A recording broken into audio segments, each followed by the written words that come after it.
Egaa kabajamtoota fi daawwattoota keenya amma kan irratti argamu yeroo keessummaa keenyaati. Yeroo keessummaa keenyaarraatiin guyyaa Ramadaanaa jalqabaa simboo sagantaa jalqabaatiin keessummaa keenya tokko asitti affeeramnee jirra. Turtii keessan akka waliin ta'u isin affeerame. Keessummaan keenya kan guyyaa har'aa dargaggeessa hojii tola ooltummaa irratti fuulduratti ba'eetiin hojii gurguddaa hojjetaa keessaa isa tokkodha.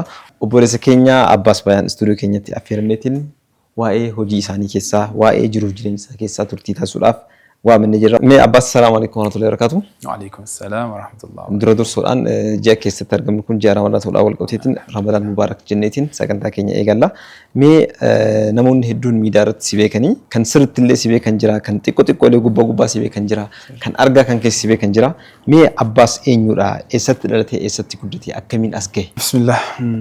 دران درسي بقى باتي رمضان سنكين جلا. آمين. رمضان كيسان كينيا ورا صومي ربي را تقبل من واتاسو وقوقان وهاجو. آمين.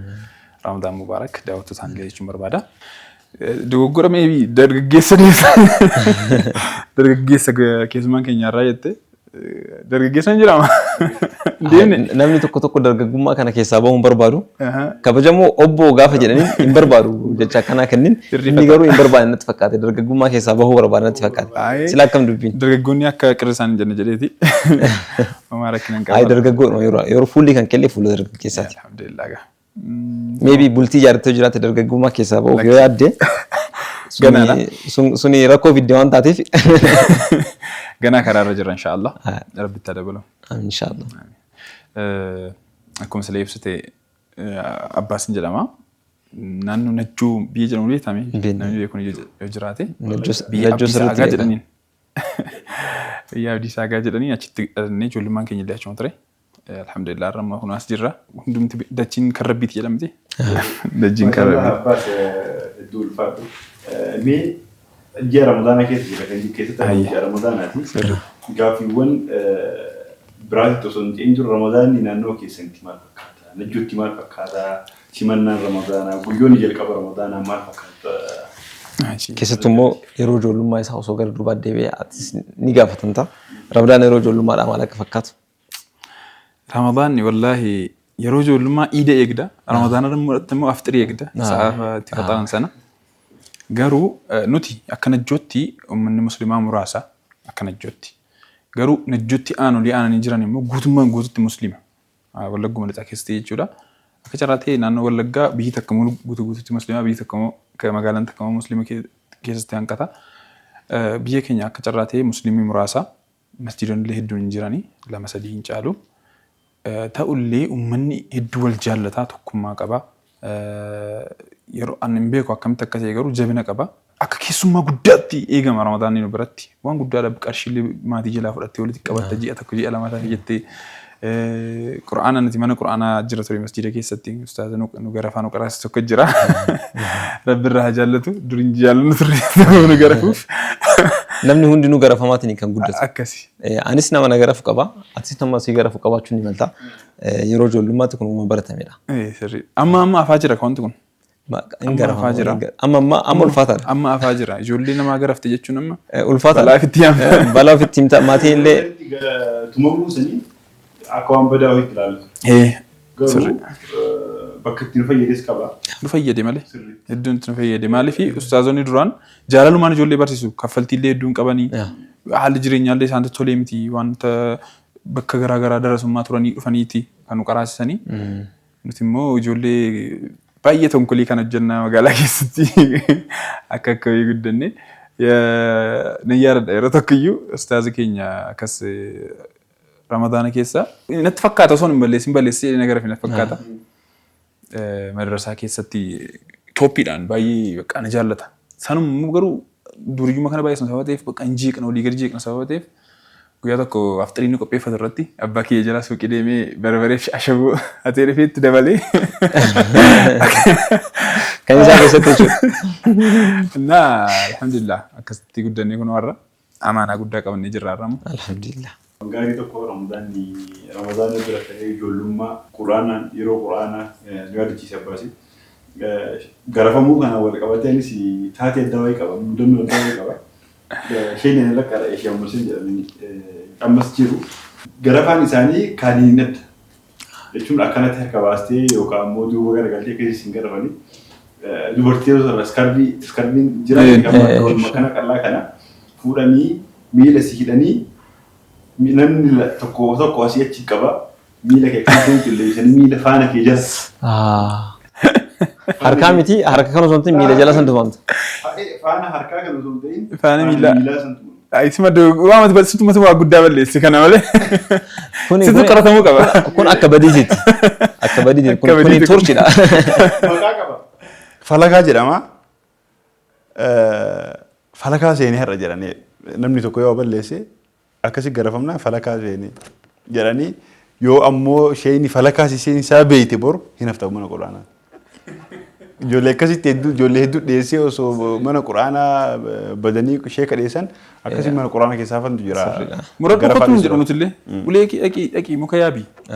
Ulee wanti si garafu kan ittiin garafu wanti garafamti chaasatti dhufta.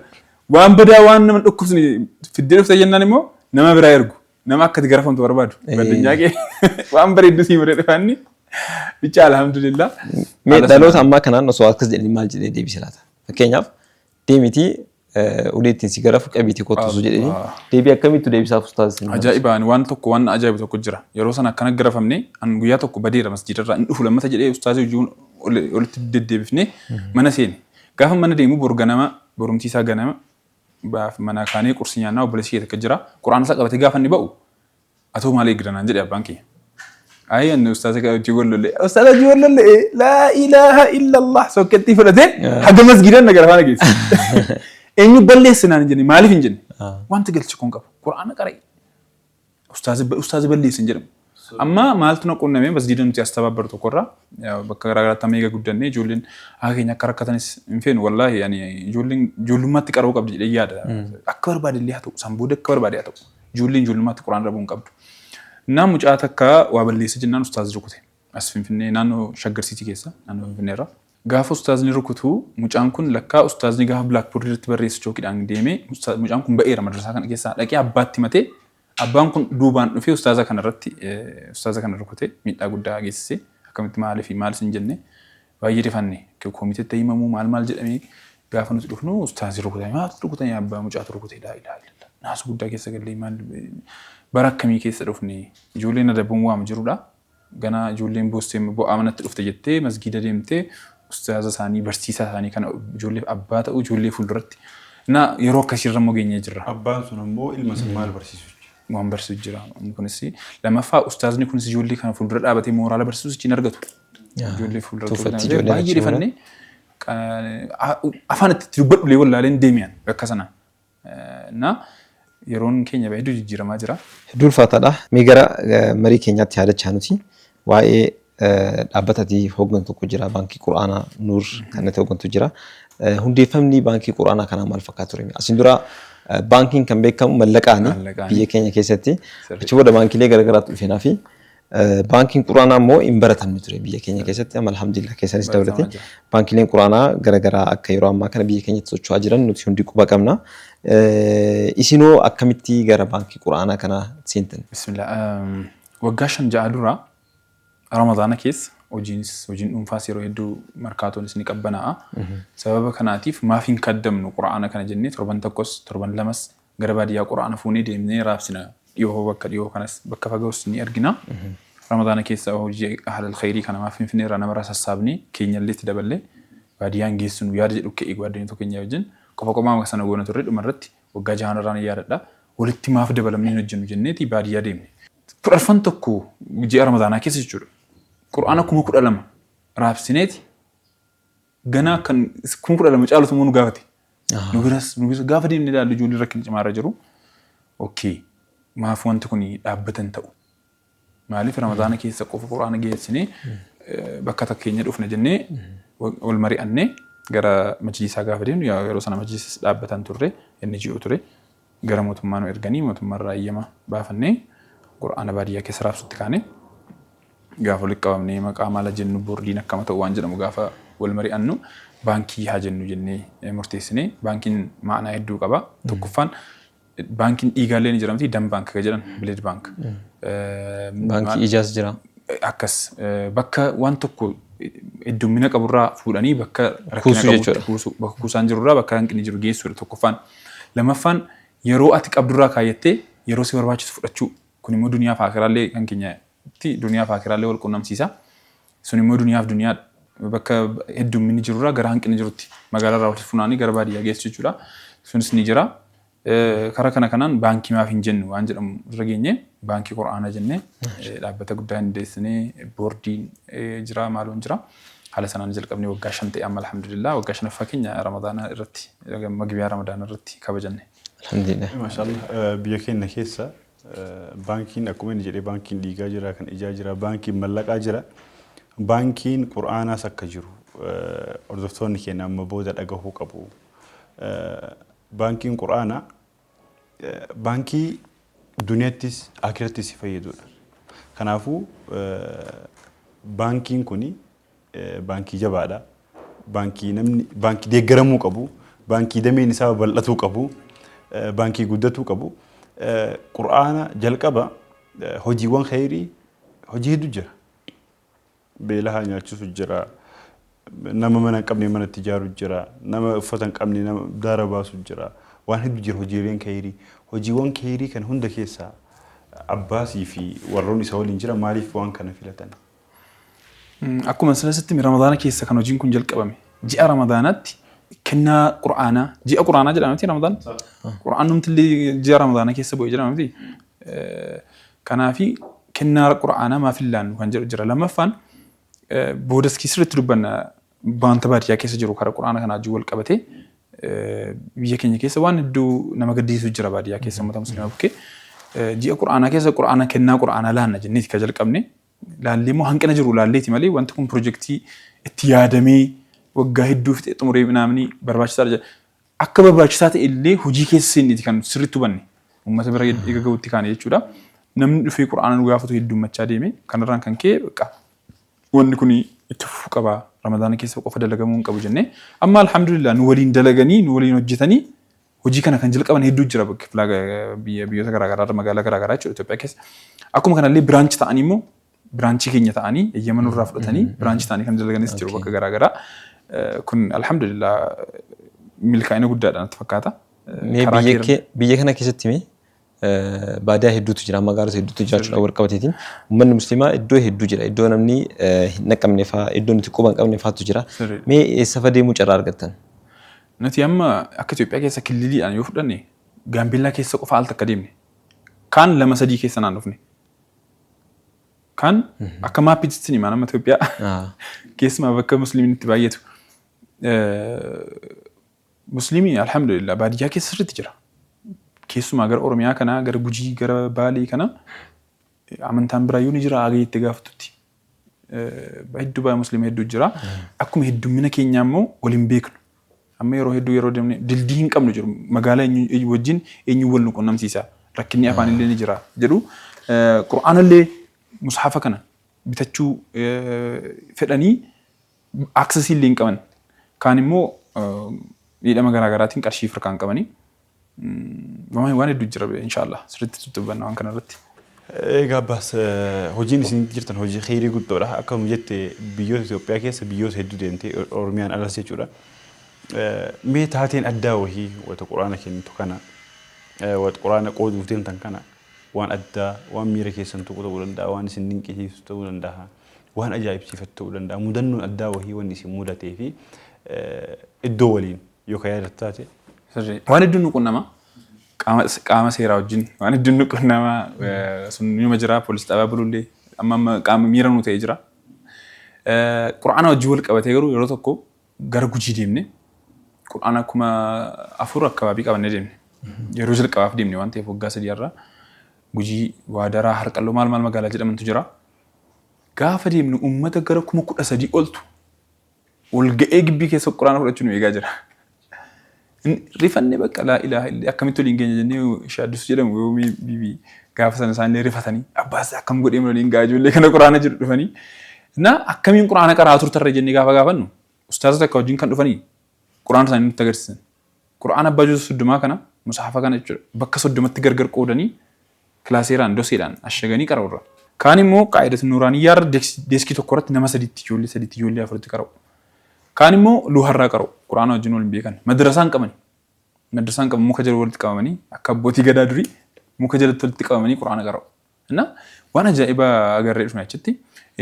Sana gaafa dabarree gara Baalee deemnurree wallaahi ani yeroo tokko waggaa 4 immoo 5 naannoo Sawwiinaa jedhama.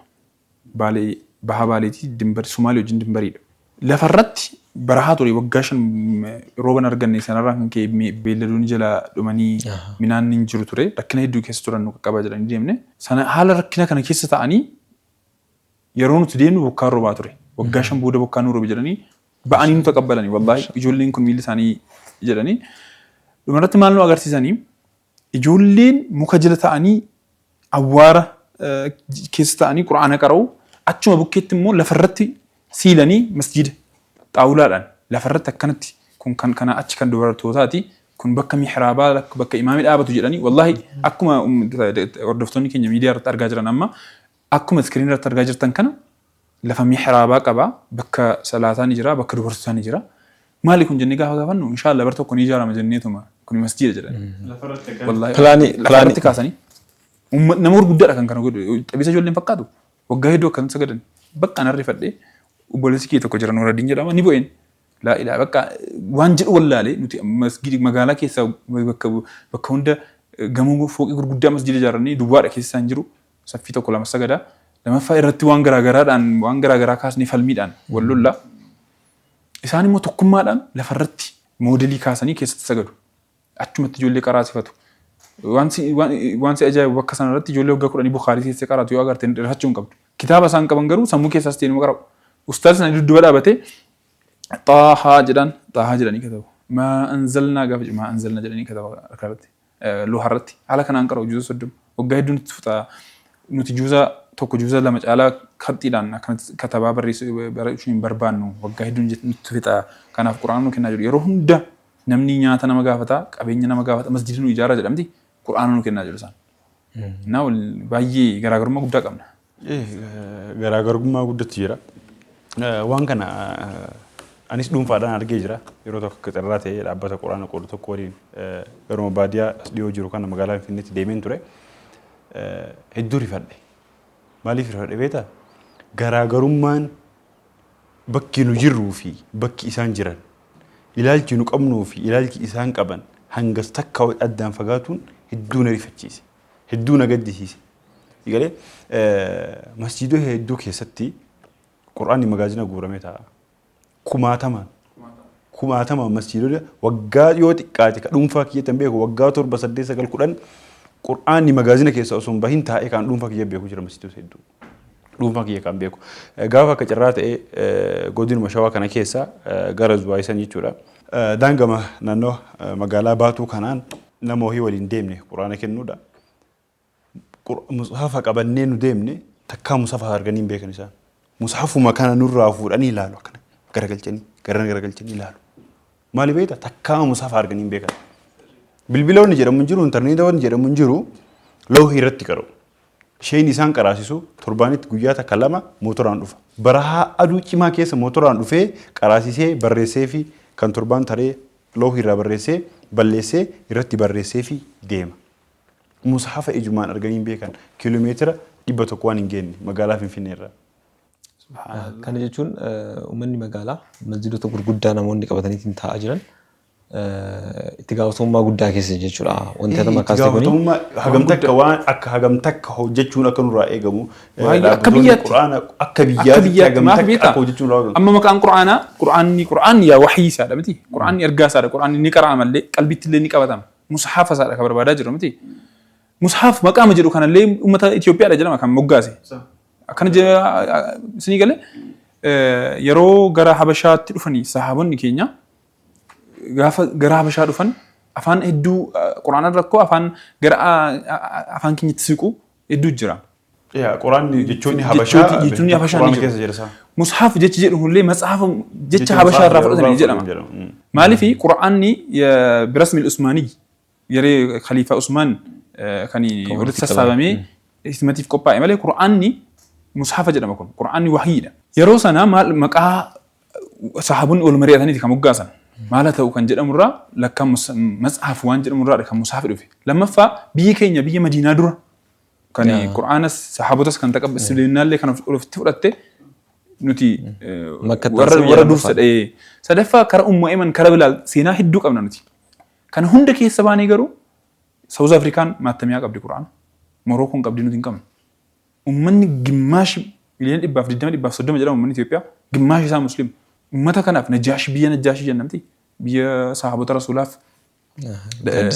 قادستان ما كان اللي ما تميا تكون كم نبيه كنيجي ستي كن سالفي جدا تكون ما أبوك هنيا قرسي سكون هذا أوجا بتعمل اللي في يدنا هجنو أكميني مو ركني أجس جو أنا مني مسلمة إيدا لتي جدتي قرآن يجاني نجرتي مسحفتك كانت أكو من نجد إكس جلجلتني لا القرآن كان خط إنسان اللي كان ركان كتابا سواه تفسان اتبارو في الليل وأنا جاي وقاه نجرتنا كنت تريد تجتمو كبا ومن تقطع ركنا كان يرد مراتب فرمات argachuu akkuma obboleessi keenyaaf jedhee masjidan hedduun quraana stoorii keessaa quraana hedduu qabani quraanni isaan qaban kun immoo maybe akka baankii quraana jennee fudhachuu dandeenya baankii quraana masjidoota akkas ta'uu deema beeki yoo garuu yoo hin qoodanne baankiin bakka hanqateef baankiin duniyaallee siilii keessa koo waan qabsiiftu qabaannaan kanumti duniyaallee kan qabsii quraanni irraa qara'amuudha miti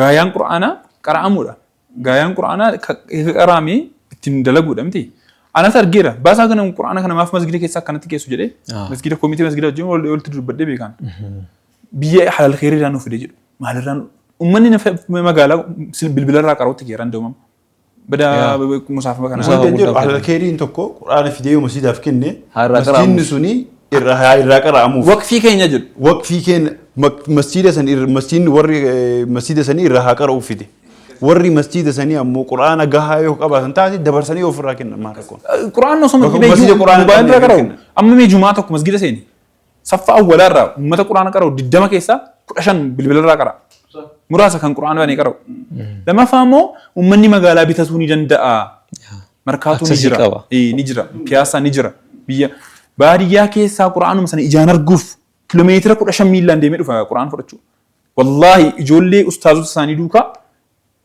kursii mana osoo nyaatiin subii sagadanii ba'anii sa'a 4 nu bira gaantu jira quraana fudhachuu magaalaa waa darraa dhaabanii miti magaalaa takka barraaq jedhama dalloomanna irraa kiiloomeetira 80 makiinaan hin seenu jedhanii quraana ijoollee musliimaa kadhannee mootorratti nu fe'anii qarshii kaffallee nu geessan uummanni sun makiinaan beeku konkolaataa ijoolleen maal konkolaataa fagootti baqatti ummata gal halkan ibidda beessee ibiddatti naanna'ee qaraa bulu an al takka sababuma isaaniif jiraan lubbuun jedhanii rahmatum rabbii sababuma isaanii tokkoffaa ani maal nagaddiisu beektaa ijoollee bakka kanaan qara'u deemnee Benishaangul keessa illee daawwannee jirra kaan kaaniif madrasaa illee ijaarree jirra maaltu ija miidhama ibidda keessa alama sa'a sadii taa'uun baay'ee ulfaataadha ibidda nabalbaalii qabu ibidda boba'u muka bu'eessaa bukkee taa'uun lammaffaa yeroo fixaa ija ni miidhaa qaamni isaanii ni miidhama rakkina hedduudha rakkina tajaajila jiranii tajaajila ችግሮች jedhu ሳይድ ኢፌክት hedduu qaban እና sunillee nutti dhagahamuu qaba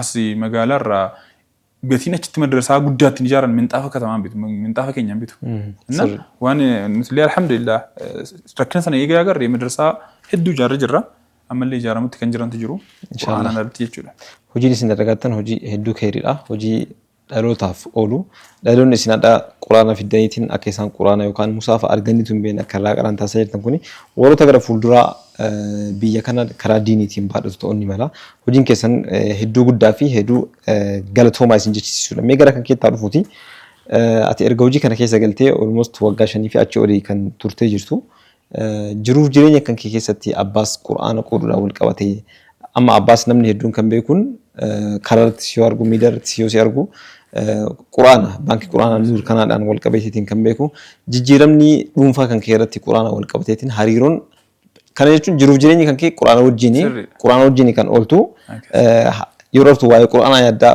por eessa geessaa yaaddaa eessaan qateeraadhaa kan yaaddu mee quraanni sirratti jijjiirama akkam fidee jira dhuunfaa kan keessatti akkida maqaarraa jalqabee sitti sirratti uuma an bilbilli nama hedduu irratti abbaas nuur quraan jedha maqaan kiyyallee lamaffaa waa'ee quraana amni bakka quraana heddummatee taa'u argu caalaa waan gammachiisu hin jiru fudhadhee deemuuf jechuudha kana deemanii qajeelleef kennuu ture jechuudha feesisu wallaahi kana bakka kana fe'uu ture jedha yeroo iddoo amma yeroo tokko Madiinaa deemnee nan deeme faabrikaa quraanaa attamiyaan deeme. Adeemeen amiira isaanii bakka amiira isaanii asosiisa malee jedhe. Achi nama tokko namicha naaf fidanii biiroo weena geessanii ustaazoo Dulfataa jedhama rabbi isaa jaallatu na gargaare. Dhuguma እነዚህ ልጆች የሚሰሩት ስራ ጀቻ hedduun faana dhaabata hin deemne amiira isaaniitti ምንድን ነው maal rakkinni keessan jedhee itti nagarsiise waan baadiyyaa keessa jiru. Akkasitti qaraati ijoolleen biyya keenyarraa. Isin akkanatti kan itti quraana akkuma dhibbata akka dhibba waqfii kennu isaan maal si gargaaru naan jedhe. Akka quraanaan barbaadu waan tokko hin barbaadan jedheen quraanaan barbaada. Na transportation rakkinni keessan naan jedhe. Biyya keessan akkamittiin galchina naan jedheen. Amma haga barbaadu masasii kenna jennaan quraana kana guurradhee gadi biyya shan jamaa habashaa barbaade quraana kan na gammachiisa ammanaan. Quraana gaafan argu bakka kana fudhadheen Itoophiyaa deeman jedha. Itoophiyaa Finfinnee irraa gaafa argu quraana kana nuu kennaa jennaan. Amma bakka garaagaraa dunkaana dhaabnee illee ni sassaabna yeroo hedduu Asfurii kana irratti illee goonee jirra. Naannoo Baayush Masgiid Beetel Addabaabaayii maal banii masgiidii kana irratti eeyyamsiifnee Ramadaana baranaa muraasa dalagnee jirra garuu bara darbee fa'aa quraana hedduu wal sassaabne. Alhamdulillah hagammaatti quraana miliyoona tokko tuqaa shanidha kan raabsine. Baadiyyaa Itoophiyaa keessa harka darasaa irra kan ga'e. Madrasaa 10 ol ijaarree jirra. Masjiida akkasumas ijaarree jirra. Ammallee kan ijaaramaa jiru jira. Isa biratti immoo bakka takka amma Hamar biyya jedhamu jira. Biyya uummata diinii uummata qullaa deemu kana jira. Achitti immoo alhamdulillah obboleessa keenya takkaan gargaarree gara qabalee 3 moo 4 gara Islaaminaa seenee jira. Achitti illee madrasaa ijaarree masjiida ijaarree waan isaan barbaachisu nyaata wajjin kan ol qabatu. Nuti dhaabbata tola ooltummaa miti dhaabbata quraanaadha. Garuu quraana sana qara'uuf dirqama namni kun madrasaa ijaarrachuu qaba. Diinii baruu qaba. Diina baruu qaba. Haala kana keessa jirra. Maqaan irraa kaasellee Abbaas Quraan uumee jira. Abbaas Quraan baankii jedhu. Abbaas kam Abbaas Quraan baankii Abbaas Nuur Quraan jedhu. Hedduu nama gammachiisa haqiqa. Rabbi si haa gargaaru nama rabbiin quraanni kun guyyaa yoomil qiyaamaa shafaa ta'uuf si haa taasisu.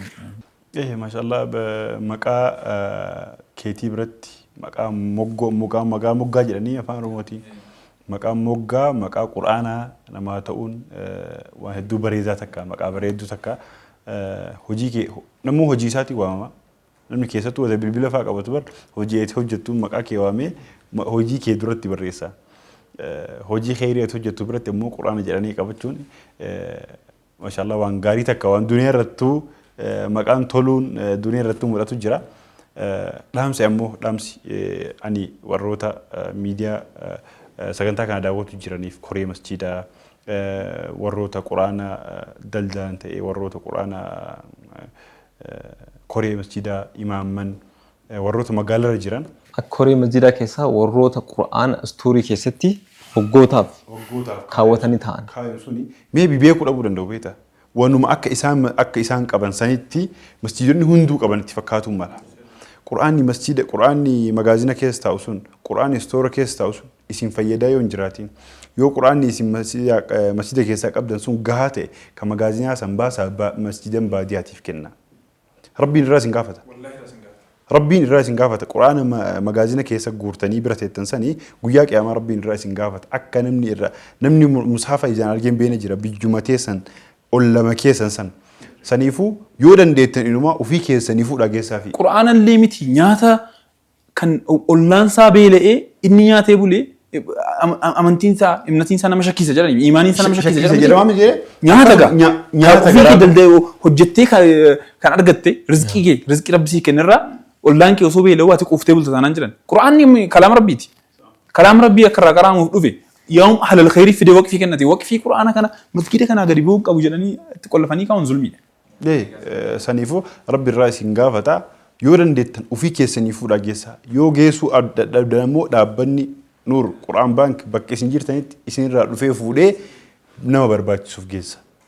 Bilbiltanii Nuur Quraan Baankitti baankii quraanaa Nuuritti kennuu hin dandeettanii itti gaafatamummaa boruu san jalaa qabaatan isiniin jenna. Egaa daawwattoota keenya sagantaan keessummaa keenya akkuma itti fufetti jira xiqqoo boqonnaa fudhannee walitti deebinan irraa fagaatiin isiniin jenna.